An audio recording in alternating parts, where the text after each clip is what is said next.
Prime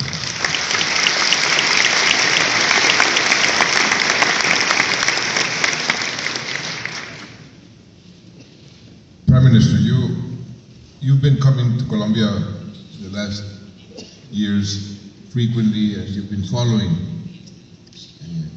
the peace process. As a matter of fact, the person who was your chief of staff for almost 10 years, I think, was the whole period that you were Prime Minister, Jonathan Powell, is one of my close advisors in this peace process. He's been extremely helpful, so you've been very much aware of what we have been doing. At this moment in time, after these elections, seeing the international scenario, which, by the way, is something that I think is important to stress, the support that we have had from the whole world has been extremely, extremely important, and it has been unanimous.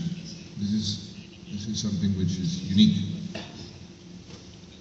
And what you see internally, what would be your reflections, your ideas on what to do from now onwards, and how to approach the process in order to continue the dynamic that we have been achieving in the last years? Sure. Well, first of all, Mr. President, let me offer you and Colombia my sincere congratulations, not only on the football, but also on the election, which was hard fought, but I think a great tribute to the people of Colombia. And you won a strong mandate out of this election to continue the peace process. And I can say to people I've been working with the President over these last years, he's someone whom I both admire and respect. And I think it always takes enormous courage to put in place a process of peace. It takes a great deal of leadership to continue it, and it requires a lot of wisdom to get there. But I am very confident for you and for Colombia. And I think this is a very exciting moment for Colombia as a country. You know, I feel that you are on the brink of a new era in which peace and prosperity can go together, and that's very exciting. And I was just reflecting on the third way, about which I've learned so much from President Clinton, of course. And in addition to the things that you were talking about a moment ago, the pragmatism, the centrist, essential centrist position in politics, I think there's two other things that are very important about the third way. The first is that I think the third way is very much about progressive values, but it distinguishes between the values and the ideals and the principles and the need constantly to apply those principles differently for a different world.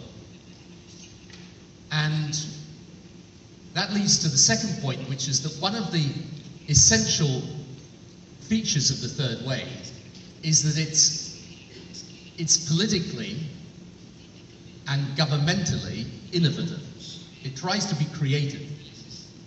And the reason this is so important is the world around us is changing so fast. It's an interconnected world, but it's also a fast-changing world. Technology, globalization is transforming the way people live.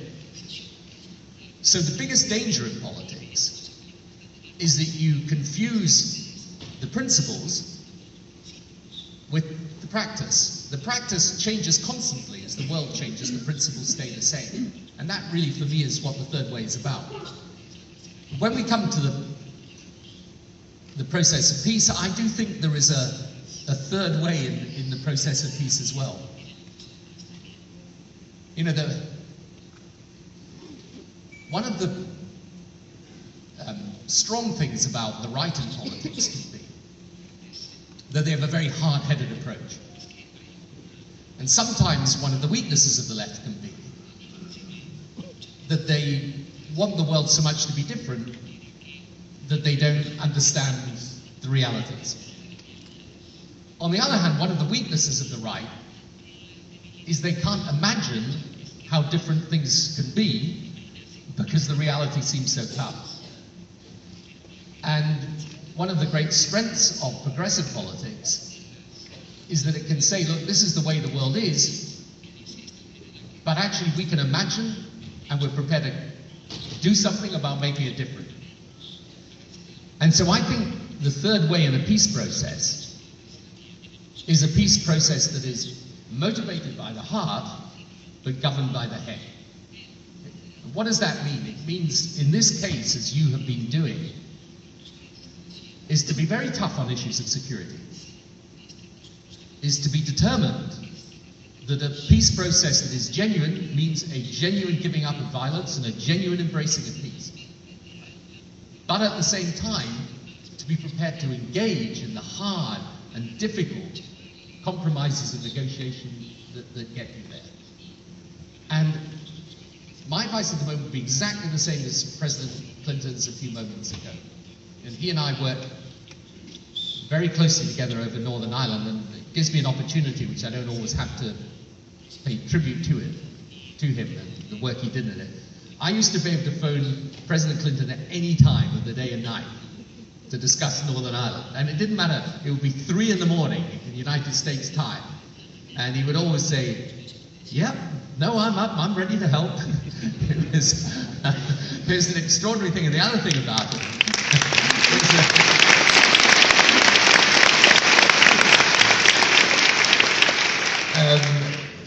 he got the politics of, somehow from several thousand miles away, he got the politics of Northern Ireland as well as anyone in Northern Ireland. So it was a great joy and privilege to work with them. But he's absolutely right. There is a progression in a process of peace. There's the ceasefire, because whilst you have actual violence, it's very hard to get the atmosphere or the climate for peace. And if you look at the tragic events just of the last days in Israel, that is such a huge obstacle. It's not just a tragedy in its own right, just a huge obstacle to creating the conditions in which people can even think about peace. So the violence, the ceasefire, very, very important. The second thing is you need a framework, and this is where your 5 areas are very important. 3 areas where there's been agreement, 2 areas, the transitional justice, DDR still to come. And those will be difficult negotiations, but you need that framework, and a framework that is fair and just. But then to prepare for the fact that stage by stage afterwards is still going to be difficult. And I think this is where you're so right in emphasizing the need to unite the country behind a framework that is fair, but where people understand it's going to be difficult at every stage of the way, but it's worth doing. And the final point I'd make is this, and, you know, I remember the Northern Ireland that I grew up in politically, which was such a terrible situation for the people there, and for all the difficulties, and the fact that even today we're still negotiating ways through problems and obstacles. You go there today and it's a place transformed. So it is worth doing, and the dividend that comes with peace is unbelievable. It allows the country not just to achieve greater prosperity in a material sense, but it gives the country a spirit of hope for the future in a very, very profound way. It allows the country to fulfill its potential, to discover its possibilities in a way that is remarkable.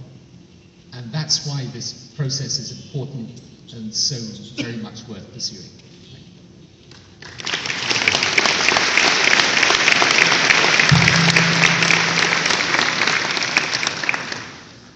Una pregunta sobre lo que usted decía del cese al fuego, la importancia del cese al fuego. En este caso, desde el comienzo, desde que hicimos los primeros contactos, yo puse dos condiciones. Primero, que nada estaba acordado hasta que todo esté acordado. Y segundo, no habrá cese al fuego sino hasta que firmemos el fin del conflicto. La gente se pregunta por qué. ¿Por qué? Y es difícil de explicar. Y en las elecciones sí que fue complejo explicar, pero nosotros no creemos en la paz porque ustedes conversan en La Habana y están disparando y matándose aquí en Colombia. Y explicar a la gente el porqué del cese al fuego, que tiene las siguientes razones. Primero, porque las experiencias que hemos tenido en el pasado nos han demostrado que el cese al fuego lo aprovecha la guerrilla para fortalecerse, para mejorar su posición relativa. Siempre lo ha hecho. Segundo, porque las experiencias que hemos tenido en Colombia de cese al fuego, cediendo territorio, han sido muy contraproducentes. La gente tiene mucha aprensión frente a eso. Tercero, porque para la guerrilla sería el mundo ideal, estar armados, estar dialogando sin presión militar. Habría un incentivo perverso para prolongar las negociaciones indefinidamente. Y cuarto, tiene que ver con una razón más personal, de egoísmo personal. Yo pensé desde el principio, a sabiendas de las dificultades del proceso de paz, pero yo no quiero pasar a la historia como otro presidente que ensayó, fracasó y que a lo último acabó fortaleciendo la guerrilla en lugar de evitarla. Por todas esas razones, porque la guerrilla está lista hoy a decretar el cese al fuego, nos lo piden todos los días. Una quinta razón, la correlación de fuerzas militares está invertida, ya no es a favor de la guerrilla, sino a favor nuestro. I think for you, in this instance, it's absolutely the right way to do it, because you've got a situation which, unless you can actually get those basic agreements in place, there is going to be no credibility in anything that approaches a ceasefire. So in my view, in the end, whereas in the Irish situation, we had a ceasefire, as it were, first, and then you have the agreement. I think in your situation, it's absolutely essential to get the agreement first, because that is what will give credibility to the ceasefire. So in each situation, the elements can be different, but I think the essential thing is to realize that even once you get the agreement and get things moving, there's still going to be a lot of hard work to be done. You know, just very briefly, if you look at the Middle East, where Tony has done heroic work, which proves in part that you can't want peace for someone else more than they want it for themselves. But almost 100% of the land that the Palestinian government has now in the West Bank, they got under two big agreements, one under Yitzhak Rabin, which got him killed 10 days before he was assassinated, and one that was made by Prime Minister Netanyahu but implemented under Prime Minister Ehud Barak. And Rabin had a slogan that described what you're saying. He said that he would fight terror as if there were no peace process, but he would pursue peace as if there were no terror. And given your experience, I agree with Tony, I think what you're doing is right, but it creates political challenges for you because there are always the people who are afraid that it will come to nothing or afraid that they won't feel satisfied. So it creates a greater burden on you to continuously explain what you're doing and where you are in the process. But I agree with Tony. I think because of the experience you had with ceasefires in the past, what you're doing makes sense.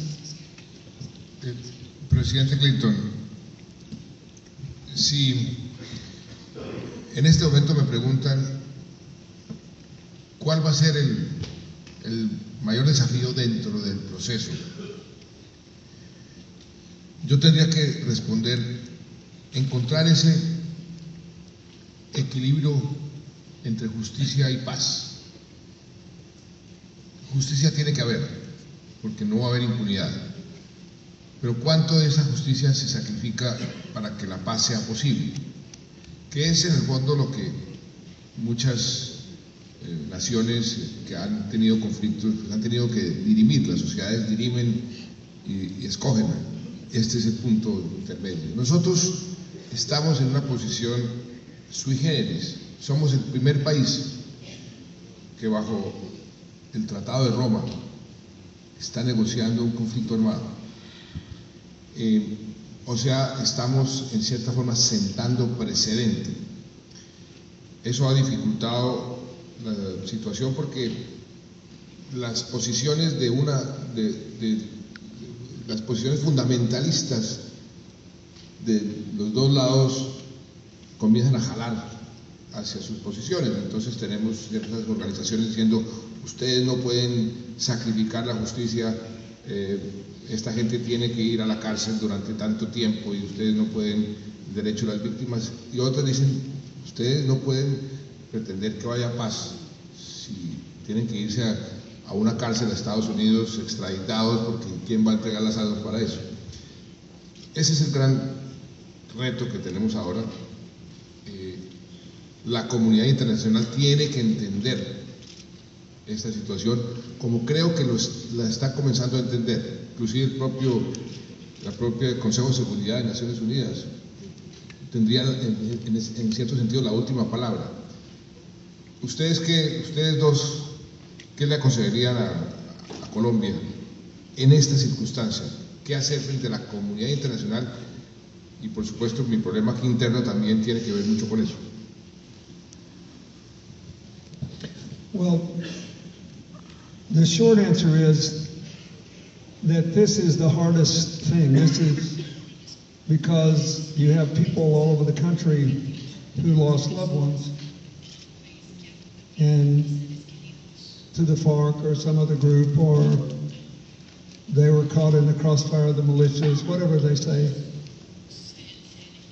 And your situation is complicated by the fact that for a long time what began as a political revolt essentially wound up being a protection racket for the drug cartels. So the first thing you did that I thought was so good is get the FARC committed to helping you in the narco-trafficking. I recommend that you do something your people have already done. Study what other countries have done and ask how much of a load you can bear. In Rwanda, they murdered 10% of the people in 90 days. Slaughter. And when Paul Kagame threw military force into the violence, he said, look, our per capita income is less than $1 a day. We can't afford to build a lot of prisons and build a lot of jails.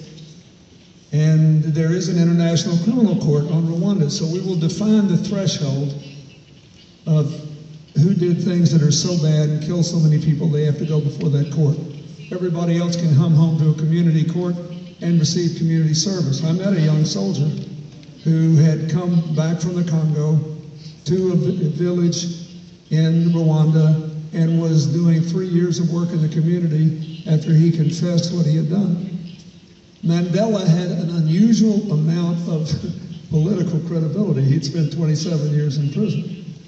And he basically said, we just voted for the first time in 300 years, black South Africans. There's nothing we can run alone. We're going to have to do this together. So he set up the Peace and Reconciliation Commission. And anybody who came in and told the truth could find some way to absolution. Other places in the Middle East, we do it sporadically. You know, we get to Tony had lots of experience with this in the last few years. You get to a little bump in the road, and one of the things you have to do is release political prisoners. And I think it's unsatisfying to both sides because it's all caught up in the details of the negotiations, but it's one of the few things that make some progress possible. You have to decide this. The only thing I can tell you is this. In the Irish case, in the Rwandan case, in the South African case, and the absence of being able to do this in Bosnia in any comprehensive way has left a cancer in the soul of the Balkans and kept us from totally resolving. We have no war, but it's hard to have constructive peace in the Balkans. You have to find some space within the culture and the heart of Colombia to elevate those people who are willing to have enough forgiveness to let some things go. And no one can define that line for you. No one. You can look all you want around, but the people are different. Their psychology is different. Their religious convictions are different. Their feelings are different. I don't know that I could possibly do what some of the Rwandans have done.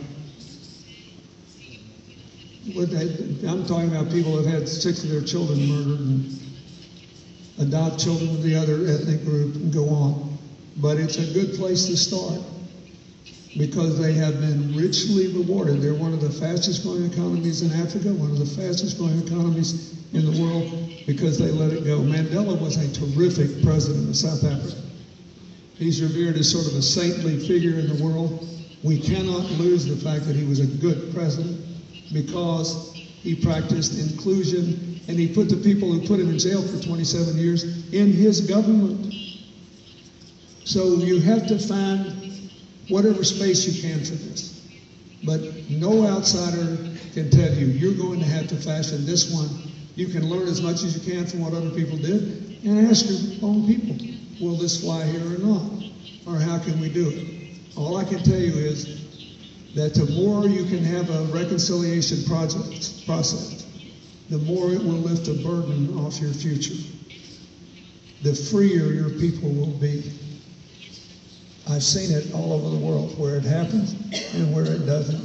And if you want to make good things happen, you've already stopped a lot of bad things from happening.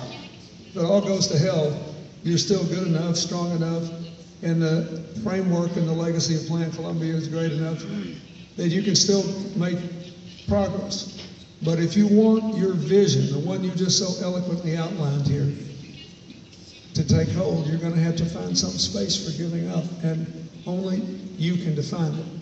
Maybe Tony's got a different view, but I just don't think that any of us can tell you what to do.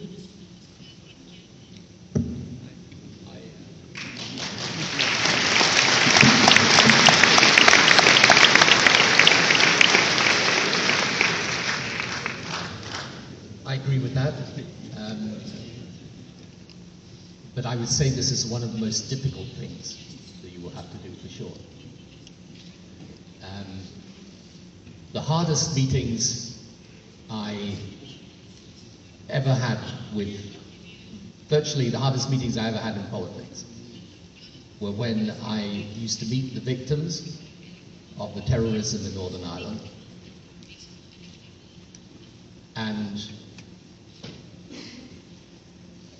a member of the family would say to me, you are sitting down and talking to the killer of my son, my daughter, my husband. How can you do this?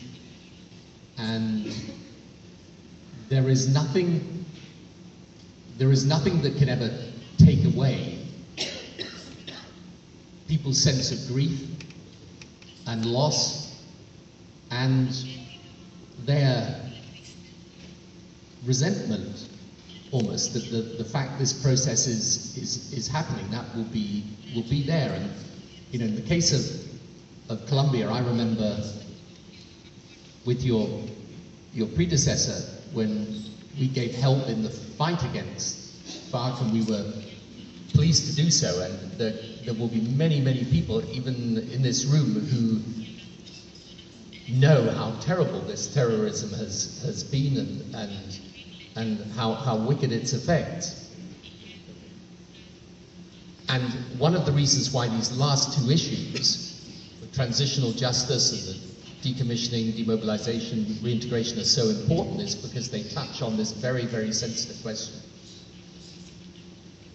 And what I would say is very simply this. This is not about forgetting the past. Right? The past will not be forgotten. And the past will live on in the memories of many, many people. It's a question of how you embrace a different future on terms that are realistic and clear and genuinely put the violence aside for good. In other words, in my view, in the end, the only thing that gives you permission to open up the space for this dialogue is that the agreement is one where it is clear that the people who are engaged in the terrorism are giving it up and giving it up for good.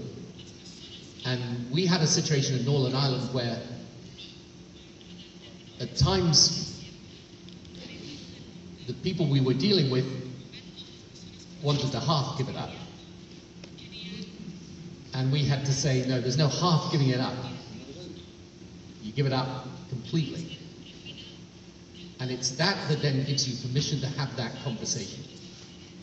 But I agree completely with President Clinton. It's how you have that conversation and how you create the terms upon which you move forward.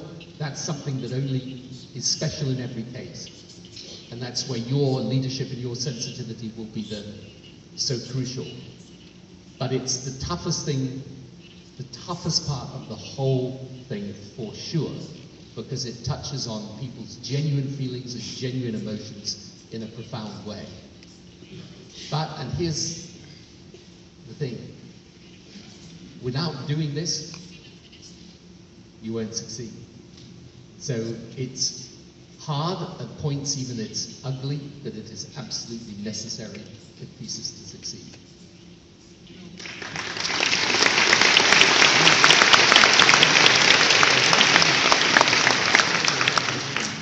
Mr. President, you told me last night that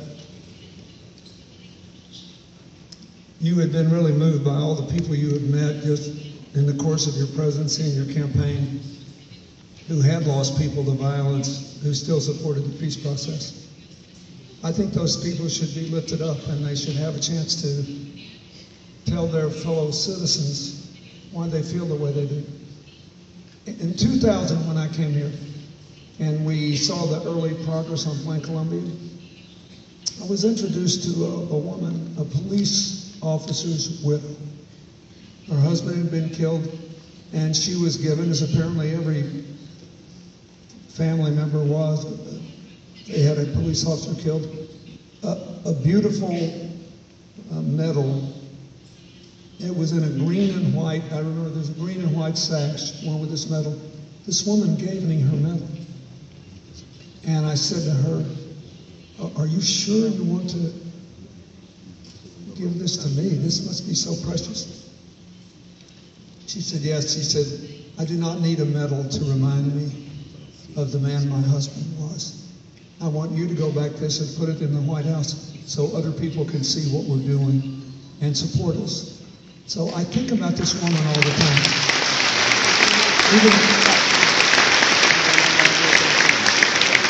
And I did what she asked me, and it's still up in my office today. Anybody comes to my office can see that lady's medal.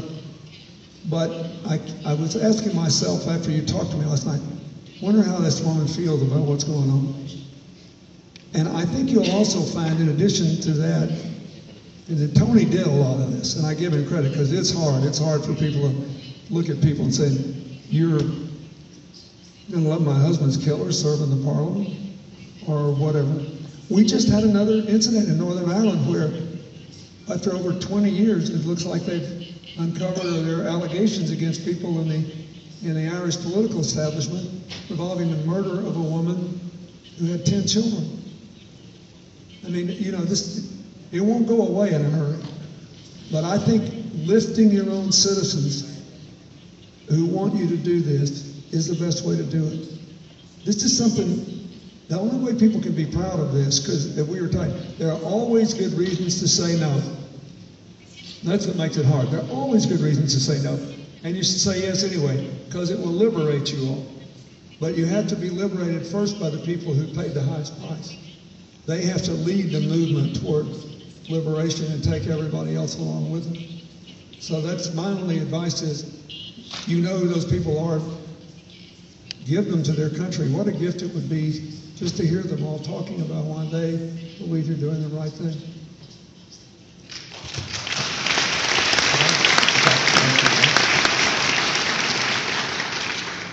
Yes, I think that's absolutely right. And I came across two responses to this, and this was particularly so after one of the worst terrorist attacks, where both President Clinton and I went and saw the victims of those attacks.